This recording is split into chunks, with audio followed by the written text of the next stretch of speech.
آج میں سفر کے مہینے کا ایک راز بتاتا ہوں۔ سفر کے مہینے کا ایک راز بتاتا ہوں۔ جمعے کے دن صرف 11 بار جو بندہ اس درود پاک کو پڑھتا ہے اور اپنی مالداری کو دیکھنے سے پہلے رب اسے موت نہیں دے گا انشاءاللہ۔ مفہوم عرض کر رہا ہوں۔ اور بعض روایات میں ہے کہ مالدار ہونے والا درود یا مالدار کرنے والا درود، میں نے اسے لکھ کے دے دیا، میں نے کہا یہ سارا دن پڑھ، بچے پڑھ، تو پڑھ، اور بار بار ہاتھ باندھ کے کہتا تھا مجھے آپ پہ بڑا یقین ہے۔ میں نے کہا پھر تو پا جائے گا۔ شک، وسوسے، بدگمانیاں اور لوگوں کی سنی سنائی اگر کانوں میں آ جائے تو انسان پھر وہی کا وہی رہتا ہے، چاہے سال ہر سال۔ خواجہ اویس کرنی سرکار نے کبھی میرے کملی والے کو دیکھا نہیں تھا، یمن میں بیٹھے صدقے صدقے کر رہے تھے، بن دیکھے یقین کے ساتھ چل رہے تھے، پا گئے۔ ابو جہل 50 سال میرے کملی والے کو دیکھتا رہا پر دیدار نہ کر سکا، دیکھتا رہا، لفظ سمجھے میرا، پر اس کو دیدار نہیں کہیں گے، وہ دیدار کرنے والے تھے بلال جیسے، دیکھتا رہا پر دیدار نہ کر سکا، کیونکہ آنکھ میں شک تھا، آنکھ میں بدگمانی تھی، آنکھ میں وسوسے تھے، پر دیدار نہ کر سکا۔ میں نے اس سے کہا اگر یقین ہے نا تجھے، سندھی تو پڑھ، پھر ہند بھی تیرا ہے اور سندھ بھی تیرا ہے، ہاں پڑھ اور پاگل ہو کے پڑھ۔ اللہم صلی علی محمد عبدک ورسولک وصلی علی المؤمنین والمؤمنات والمسلمین والمسلمات۔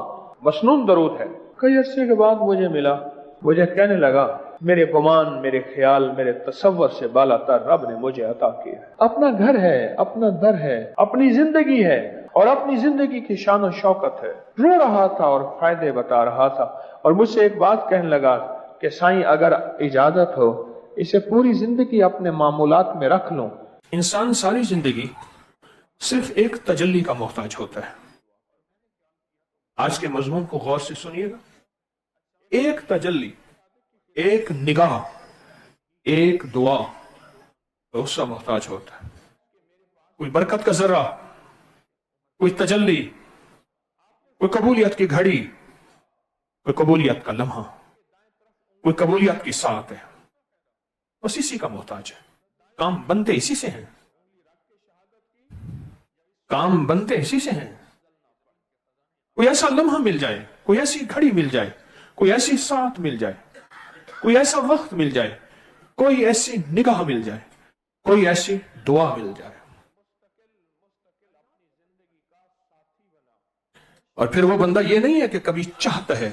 بعض اوقات کوئی بندہ ایسا ہے، وہ کہتے ہیں میں نے زندگی ایسی ہی گزارنی ہے، چور ہوں، دھوکے باز ہوں، ڈاکو ہوں، فلاں ہوں، فلاں ہوں، میں نے زندگی ایسی گزارنی ہے، پر کوئی قبولیت کی گھڑی اور لمحہ ایسا ہوتا ہے اس کے نہ چاہتے ہوئے بھی کائنات عالم میں اللہ اس کو بدل کے اپنا دوست اور ولی بنا لیتا ہے۔ قبولیت کی گھڑی، کوئی اس کے کرم کی تجلی، کوئی اس کی انا، کوئی اس کی عنایت اور نظر کا خاص کرم۔ رات کو بوڑھی اماں تہجد کے لیے اٹھی، رات کا آخری پہر ہے، تو اس نے محسوس کیا کہ گھر میں کوئی ہے۔ اس نے آنکھ دیکھی، پتہ چلا کہ کچھ چور ہے کوئی۔ گھر میں ہونا کیا تھا جو وہ سمیٹتا؟ گھر میں تو سوائے فقر اور مفلسی کے اور تھا ہی کچھ بھی نہیں۔ تو اس نے محسوس کر لیا، اماں نے، اس درویش خاتون نے، تو وہ چور واپس جانے لگا۔ کہا کہاں جا رہے ہو؟ گھر میں ہے ہی کچھ نہیں۔ کہا تجھے کیا پتا اس گھر میں کہاں خزانہ ہے؟ اچھا، کہا میں تجھے بتاتی ہوں، وضو کر کے آ۔ وضو کر کے خود مصلے سے ہٹ گئی، کہا پڑھ دو نفل، بتاتی ہوں تجھے کہاں خزانہ ہے۔ اس کو مصلے پہ کھڑا کر کے کہنے لگی مولا یہاں تک پہنچانا میرا کام ہے، دل میرے قبضے میں نہیں ہے، ہدایت تیرے پاس ہے، یہاں تک پہنچانا میرا کام ہے، آگے قبول کرنا تیرا کام ہے۔ اور اس بندے نے جب نفل پڑھے اور سلام پھیرا تو اس بندے کو آج پوری دنیا جنید بغدادی کے نام پہ جانتی ہے۔ اس نے تو فیصلہ نہیں کیا تھا، کوئی خاص تجلی، کوئی کرم، کوئی عنایت، کوئی عطا تھی جس سے اس کا کام بن گیا۔ اس کی جیب میں پیسے تھے، روز شراب خانے میں جاتا تھا اور روز شراب خانے میں جا کے شراب پیتا تھا۔ راستے میں دیکھا ایک کاغذ کے اوپر اللہ جل شانہ کا نام لکھا ہوا ہے،